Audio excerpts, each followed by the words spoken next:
జగన్కి ఎవరు లోన్లు ఇవ్వకూడదు, జగన్ ప్రభుత్వానికి కేంద్రం కూడా సహాయం చేయకూడదు, జగన్ ప్రభుత్వం ఫెయిల్ కావాలి, జగన్ ప్రభుత్వం ఫెయిల్ అవుతే తద్వారా రాజకీయంగా వాళ్ళు లబ్ధి పొందాలి. ఇది వాళ్ళకు ఉద్దేశం, బ్యాక్గ్రౌండ్ ఉద్దేశం. ఈ స్కెచ్ని ఏ రకంగా ఇంప్లిమెంట్ చేస్తారు ఆర్గనైజ్డ్ క్రైమ్లో భాగంగా అంటే ఒక్కసారి గమనిస్తే చూస్తాం. 5/4/2022 ఈ డేట్లు కొంచెం ఇంట్రెస్టింగ్గా ఉంటుంది నేను చెప్పబోయే సబ్జెక్టు, కాబట్టి కొంచెం డేట్లు కొంచెం ఫాలో కాండి. ఏ రకంగా వీళ్ళు ఆర్గనైజ్డ్ క్రైమ్లో భాగంగా ఏ రకంగా తీసుకొని పోతారు అనే దానికి చెప్తా. అప్పుల విషయంలో అప్పులన్నీ కూడా విత్ ఇన్ లిమిట్స్ జరిగినప్పటికీ కూడా చంద్రబాబు నాయుడు గారి కన్నా వైఎస్ఆర్సీపీ ప్రభుత్వం ఇంకా బెటర్గా పర్ఫామ్ చేసినప్పటికీ కూడా ఏ రకంగా దుష్ప్రచారం చేస్తూ పోయారు అన్నదానికి నిదర్శనాలు. 5/4/2022 చంద్రబాబు నాయుడు గారు మొదలెడతారు. మరో శ్రీలంకగా రాష్ట్రం అని చంద్రబాబు నాయుడు అంటారు. చంద్రబాబు స్టేట్మెంట్ వెంటనే ఈనాడులో దాన్ని అలా చూపిస్తాడు అనమాట, ప్రచురణ చేయడం మొదలు పెడతాడు. దీని తర్వాత రాష్ట్రం దివాలా తీసినట్టు సీఎం ప్రకటిస్తారేమో అని చెప్పి మళ్ళీ చంద్రబాబు నాయుడు అంటాడు. ఇది 13/4/2022 13/4/2022లో అంటాడు. వెంటనే ఈనాడు మేలుకోకుంటే మనకు శ్రీలంక గతే అని చెప్పి రాస్తుంది. ఈనాడు 19/4/2022 వెంటనే ఈనాడు మేలుకోకపోతే మనకు శ్రీలంక గతే అని రాసేస్తుంది. దీని తర్వాత తందన తాన అంటూ దత్తపుత్రుడు శ్రీలంక పరిస్థితికి రాష్ట్రం కూతవేటు దూరంలోనే ఉంది అని చెప్పి ట్వీట్ చేస్తాడు. 17/5/2022 దాని తర్వాత అప్పటి టీడీపీ ఆర్థిక మంత్రి, అంటే ఇప్పుడు ప్రస్తుత ఆర్థిక మంత్రి పయ్యావుల కేశవ్, ఇప్పటి టీడీపీ ఆర్థిక మంత్రి ఆ రోజు ఏమంటాడంటే శ్రీలంక కంటే రాష్ట్రానికి 4 రెట్లు అప్పు అని చెప్పి తానంటాడు. అది 21/7/2022. దాని తర్వాత మళ్ళీ దత్తపుత్రుడు మళ్ళీ అంటాడు, అప్పులతో ఆంధ్ర పేరు మారు మోగిస్తున్నందుకు అప్పు రత్న అంటూ పేరు పెట్టాలని మరో ట్వీట్ చేస్తాడు. 17/2/2023. దాని తర్వాత వెంటనే చంద్రబాబు గారు వదినమ్మ గారు బీజేపీలో టీడీపీ నాయకురాలు, రాష్ట్రం రుణం 11 లక్షల కోట్లు అని మరొక స్టేట్మెంట్ ఇస్తారు. 25/10/2023. చూడండి డేట్స్ ఒకసారి చూసుకోండి. అంటే ఒక పద్ధతి ప్రకారం గోబెల్స్ ప్రచారం, ఒక పద్ధతి ప్రకారం తీసుకొని పోతారు. అంత కొత్త పాత్రధారులు. ఈనాడు వీళ్ళ మీడియా, వీళ్ళ సోషల్, వీళ్ళ ఎల్లో మీడియా, వీళ్ళు ఇతర పార్టీలో ఉన్న వీళ్ళ తెలుగుదేశం పార్టీ నాయకులు. ఇది సాక్షాత్తు చంద్రబాబు నాయుడు గారు వదినమ్మ గారు. ఇవిడంటది వెంటనే చంద్రబాబు గారు వదినమ్మ బీజేపీలో టీడీపీ నాయకులు అంటారు రాష్ట్రం రుణం 11 లక్షల కోట్లని మరొక స్టేట్మెంట్. ఈవిడ చూసినట్టు ఈవిడకి తెలిసినట్టు స్టేట్మెంటు. ఇది 25/10/2023. మళ్ళా అప్పులపై ఫోరెన్సిక్ ఆడిట్ చేయాలని పార్లమెంట్లో కేంద్రం ఇచ్చిన సమాధానాన్ని అడ్డు పెట్టుకుని వైఎస్ఆర్సీపీ తప్పుడు ప్రచారం చేస్తుందని రివర్స్ ప్రచారం. ఇదంతా కూడా ఇవన్నీ కూడా ఎందుకు చేశారు? ఇవన్నీ కూడా ఎందుకు? కేవలం ఇవన్నీ చెప్పడం, ఢిల్లీకి పోవడం, రకరకాల ఏజెన్సీలకు లెటర్లు రాయడం, ఇవన్నీ ప్రచారాలు చేయడం ఎందుకు? వైఎస్ఆర్సీపీ హయాంలో వైఎస్ఆర్సీపీకి రాష్ట్ర ప్రభుత్వానికి అప్పులు రాకూడదు. కేంద్ర ప్రభుత్వం సహకరించకూడదు,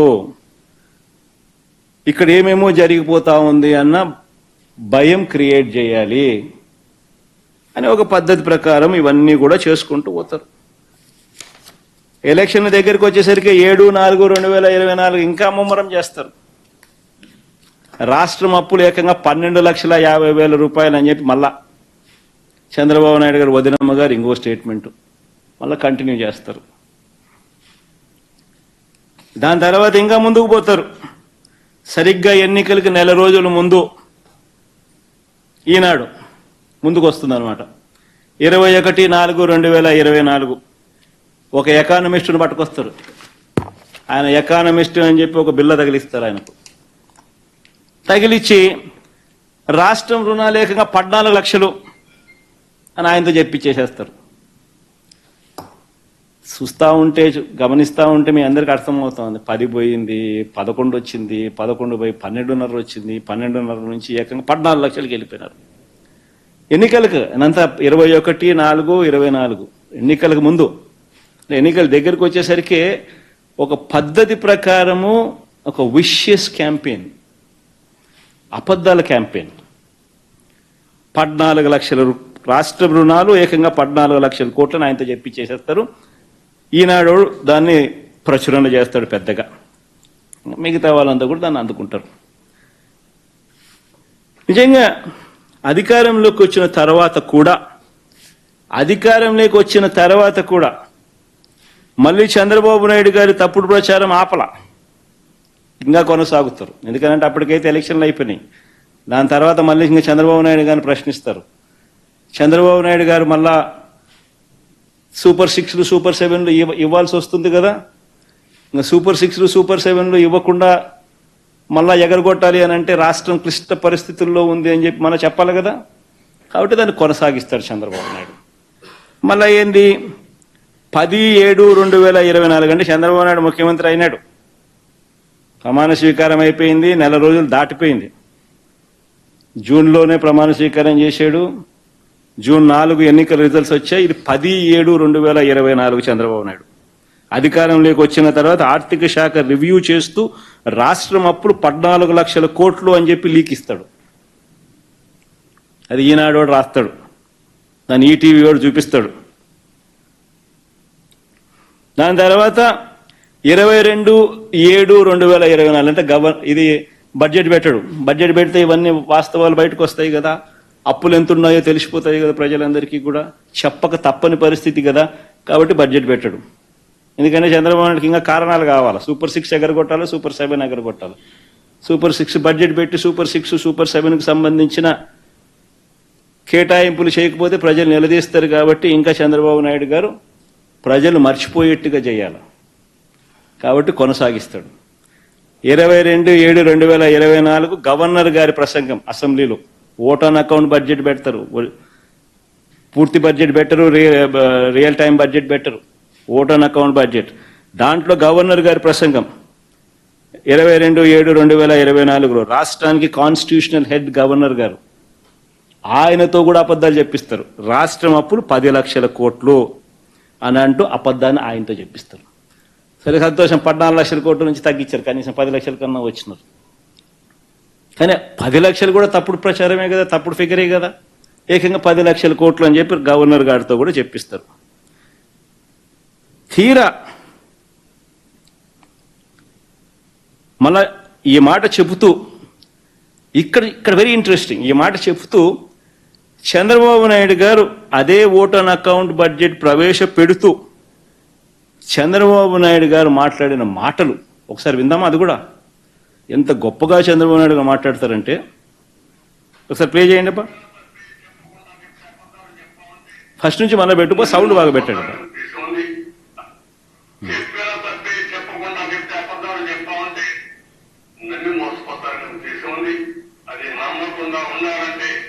మనం కూడా బాధ్యతగా ప్రజా చైతన్యం తీసుకొస్తే ఇలాంటి సమస్యలకు ఒకే దేవుడు, అది ప్రజా చైతన్యం అని కూడా మీ అందరికీ బాధ ఉంది, ఆవేదన ఉంది. మనం ఆవేదించాం, సూపర్ 6 చెప్పాం, చూస్తే భయం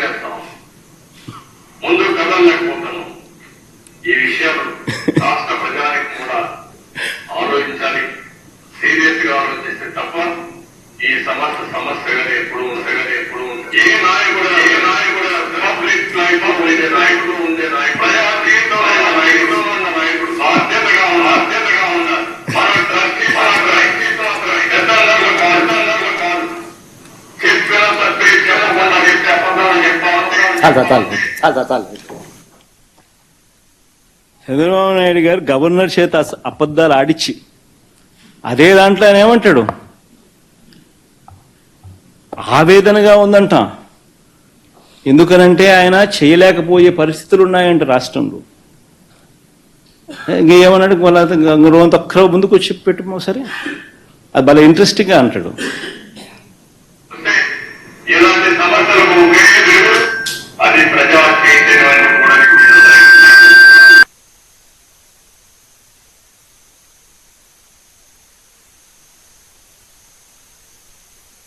చెప్పాం. చూస్తే భయం వేస్తాం, ముందు కదలలేకపోతున్నాం. ఈ విషయం రాష్ట్ర ప్రజానికి కూడా ఆలోచించాలి. బాధ ఉందంట, చూస్తే భయం వేస్తుందంట. అసలు ఎక్కడ ఈ అబద్ధాలు? అంటే ఒక పద్ధతి ప్రకారము సూపర్ 6లు సూపర్ 7లు అన్నది ఇక తెరమరుగు చేయించే కార్యక్రమం. ప్రజలతో పని అయిపోయింది, ప్రజలతో ఓట్లు వేయించుకున్నారు, ఇంకా ప్రజల్ని మోసం చేయాలి. మోసం చేయడానికి కూడా మళ్ళీ ఏంది, కనీసం ప్రజలకు మోసం చేసే కార్యక్రమమైనా కానీ కనీసం నిజాయితీతో అయా నేను నిన్ను మోసం చేస్తున్నాను అని కూడా చెప్పలేరు. మళ్ళా దానికి జగన్ కావాలా, ఎవడో ఒకరి మీద ఏలెత్తి చూపించాలా. కాబట్టి మళ్ళా దానికి ప్లాట్ఫామ్ సెట్ చేస్తూ ఉన్నారు. బడ్జెట్ పెడితే ఎక్కడ నిజంగా అప్పులు ఎంత ఉన్నాయో, రాష్ట్రానికి ఎంత అప్పులు ఉన్నాయో చూపించాలి, తెలిసిపోతుంది. ప్రతి సంవత్సరం బడ్జెట్ డాక్యుమెంట్స్లో ఖచ్చితంగా రాష్ట్రానికి ఉన్న అప్పులన్నీ కూడా మ్యాండేటరీగా చూపించారు. కాబట్టి ఓట్ ఆన్ అకౌంట్ బడ్జెట్ ప్రవేశపెడతారు, ఒరిజినల్ బడ్జెట్ పెట్టరు.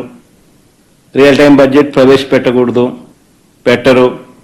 సూపర్ 6లు సూపర్ 7లు ఎగరగొట్టాలి అని అంటే ఏం చేయాలి?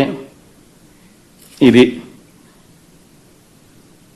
బాధగా ఉందంటాడు, ఆవేదనగా ఉందని అంటాడు, కానీ రాష్ట్రం క్లిష్ట పరిస్థితిలో ఉందంటాడు, భయం వేస్తుందని అంటాడు.